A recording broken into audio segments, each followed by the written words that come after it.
25শে অগস্টের ঘটনা নিশ্চয়ই আপনাদের সকলের মনে আছে। হাড় হিম করা হত্যাকাণ্ড।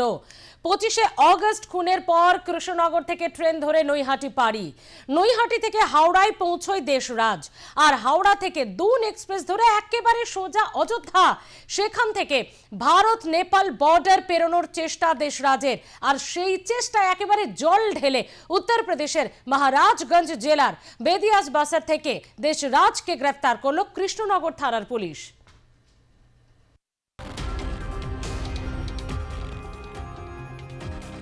মামার পর পুলিশের জালে ভাগ্নে। কৃষ্ণনগর কাণ্ডের 8 দিনের মাথায় গ্রেপ্তার মূল অভিযুক্ত দেশরাজ সিং। তার খোঁজে কৃষ্ণনগর পুলিশের 3টি পৃথক দল পাড়ি দেয় উত্তরপ্রদেশ। বাংলার পুলিশের বীরত্বে উত্তরপ্রদেশের মহারাজগঞ্জ জেলার বেদিয়া বাসার থেকে পাকড়াও কলেজ ছাত্রী খুনে মূল অভিযুক্ত। কিভাবে ভিন রাজ্যে পাড়ি?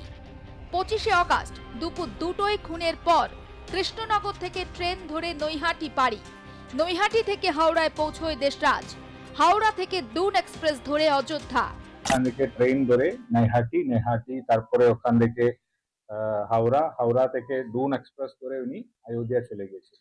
তো আমাদের টিম যে আছে, আমাদের টিম মানে উনি বর্ধমান আসানসোল ক্রস করার পরে আমরা খবর পেয়েছিল কি এই যে accused is travelling by train. তারপরে আমাদের টিম 3টে ট্রেনে মানে উঠেছিল, ওই 3টে ট্রেন নানা দিকে যাচ্ছিল, ওই সব প্রত্যেকটা ট্রেন আমরা ট্রেস আউট করতে পেরেছি। শনিবার গুজরাটের জামনগর থেকে গ্রেপ্তার করা হয় দেশরাজের মামা কুলদীপ সিংকে। খুনের কথা জেনেও দেশরাজকে আশ্রয় দেয় মামা। পালাতে সাহায্যের অভিযোগ কুলদীপ সিং এর বিরুদ্ধে। পালানোর জন্য দেশরাজকে আর্থিক সাহায্য করেন অনিতা। কুলদীপের মেয়ে অনিতা ভুয়ো আধার বানাতে সাহায্য করেন।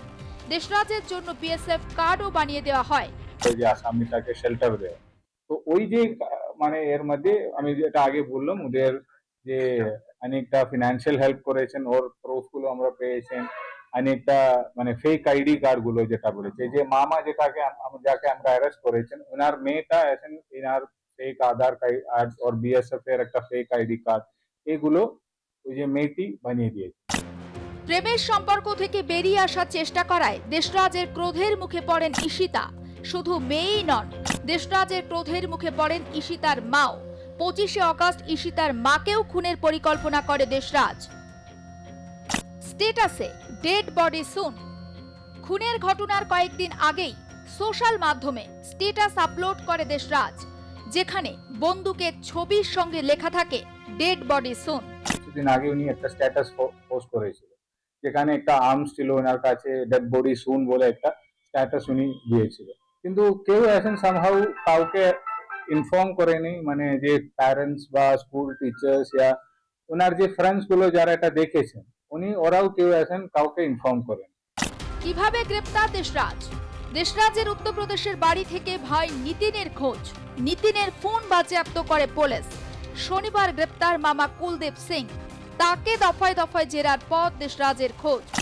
অবশেষে শেষ রক্ষা হলো না। নেপালে ঢোকার মুখেই ভারত নেপাল বর্ডার থেকে গ্রেপ্তার করা হয় দেশরাজকে। নেপালে দেশরাজের গা ঢাকা দেওয়ার জন্য শেষ ঠিকানা ছিল তা নয়, সেখান থেকে পালিয়ে অন্য কোথাও যাওয়ার পরিকল্পনা ছিল তার। অবশেষে বাংলার পুলিশের কাছে হার মানতে বাধ্য হল উত্তরপ্রদেশের দুষ্কৃতী দেশরাজ। নদিয়া থেকে বিশ্বজিৎ দেবনাথের রিপোর্ট, আর প্লাস নিউজ।